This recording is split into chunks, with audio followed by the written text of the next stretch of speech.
我当然认为所有的校师的爸母，也都爱教囡仔讲我人的祖国啊。比如讲讲专将会有啥物好咧？上讲适当的适，即个是立社。伫华北区有安尼款的天后堡运杯的咩？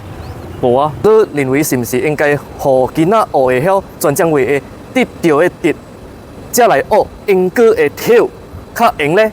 华北区倒一个字是后堡有天即个运杯，天即个立社，无因为华北区根本是无立社的。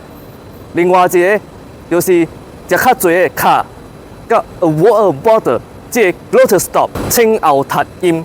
是会使对应会到的，华北区嘛是无即款 glotter stop， 安尼款熟悉熟，你会使对应啥物英文字？milkshake 的 shake， 即嘛是爱立社，若是无立社咧，拖长即个 shake， 即根本会噪音，所以你人讲啦，学祖国定定是第一重要的嘛。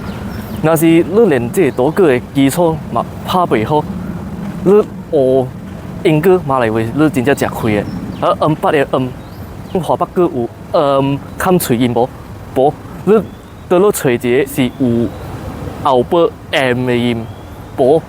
无管你拄着啥物款的长人，少年的，还是老的，还是中年岁的，拢总甲伊讲祖歌就好了。